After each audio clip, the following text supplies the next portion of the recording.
Halo, selamat bergabung di Mega Series YT. Kita akan bahas lagi Magic 5 episode hari ini. Tasya, Naura, dan Adara ingin bertanya kepada Buku Sakti apakah kelemahan Adara. Namun Buku Sakti itu tidak bereaksi sekalipun meski Rasya sudah menanyakan kepada Buku Sakti itu soal kelemahan Adara. Adara pun lantas kesal dengan Buku Sakti itu. Sementara itu, Irsya pun terus mengejar Mbah Gono dan anak buahnya yang telah berhasil mencuri emas itu. Irsya pun lantas menelpon Rasya untuk meminta bantuan Rasya. Ira pun menangis beritahu mamanya jika ayahnya Praja jahat lagi dan telah mencuri emas bekerja sama dengan Mbah Gono. Diam-diam Sari pun melihat Praja dan Nyai Kodam sedang bekerja sama untuk merampok emas itu. Nyai Kodam pun beritahu Praja jika anak buah penjaga emas itu akan menghadang mobil Mbah Gono. Praja dan Nyai Kodam membantu Mbah Gono yang sedang mencuri emas itu melalui bola kristal Nyai Kodam. Melihat Larasati yang sedang berjalan sendirian, Praja pun minta Mbah Gono untuk memberikan mobil itu kepada Larasati agar Larasati disalahkan oleh penjaga emas itu. Mendengar hal itu, Sari pun marah kepada Praja dan akan laporkan Praja ke polisi. Karena Praja telah tega kepada adiknya sendiri, Sari pun tak bisa kabur untuk melapor ke polisi karena tiba-tiba Al berhasil memegang tangannya.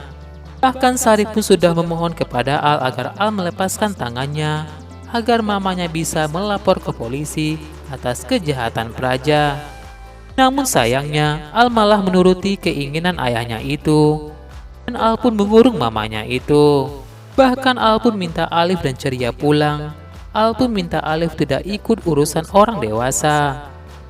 Mbah Gono pun memberikan kunci mobil itu kepada Larasati. Mbah Gono dan anak buahnya langsung kabur meninggalkan Larasati.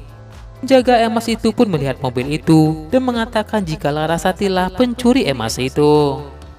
Mbah Gono pun menggunakan burung gagaknya untuk menghipnotis penjaga emas itu untuk menangkap Larasati.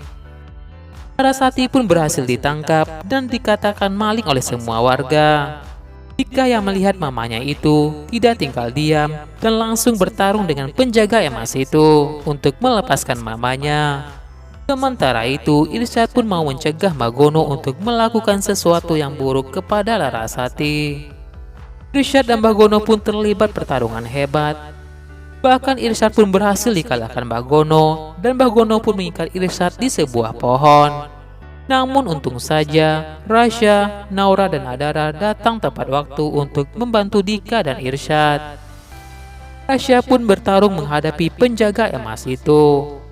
Adara pun menjadi yakin jika gagak itu milik Mbah Gono yang telah pengaruhi orang-orang penjaga emas itu. Adara pun menghilang untuk mencari tahu dan mengganggu Mbah Gono. Sementara itu, Naura pun masuk ke dalam pikiran Irsyad untuk membangunkan Irsyad. Adara pun berhasil mengerjai Mbah Gono dan membuat burung gagak hitam itu pergi. Sementara itu, Irsyad pun bangun dan berhasil lepas dari ikatannya. Irsyad dan Mbah Gono pun kembali bertarung. Namun kali ini, Irsyad berhasil mengalahkan Mbah Gono. Mbah Gono pun berhasil kabur. Sementara itu, Rasya pun mengeluarkan kekuatan tanahnya, kekuatan air dan udara untuk mengalahkan semua penjaga emas itu. Mereka pun akhirnya menang dan berhasil menyelamatkan Bunda Larasati. Melihat hal itu, Praja pun kesal jika rencananya gagal lagi. Nyai Kodam pun mengatakan punya cara lain untuk menyingkirkan Naura agar Rasya lemah. Praja pun minta Nyai untuk menyingkirkan Naura lewat ceria dan boneka itu. Irsyad mengatakan kepada semua orang jika itu adalah perbuatan Mbah Gono suruhan Praja. Dengan hal itu, Rasya pun tidak terima jika Praja ingin mencelakai mamanya. Rasya pun memutuskan untuk menemui Praja dan memberikan pelajaran kepada Praja. Rasya pun mendatangi rumah Praja dan berteriak memanggil Praja. Praja pun menanyakan keperluan Rasya untuk datang ke rumahnya. Rasya pun marah kepada Praja karena Praja berani mencelakai Mama Larasati dan jadikan mamanya kambing hitam atas kejahatan Praja. Raja pun tanyakan pada Rasya atas dasar apa Rasya menuduhnya. Hingga pada akhirnya Praja pun sambil tertawa di hadapan Rasya mengakui perbuatannya kepada Larasati. Sepertinya Rasya pun tidak terima jika mamanya diperlakukan seperti itu oleh Praja. Dan nampaknya Rasya pun akan menghadapi Praja dan memberikan hukuman kepada Praja.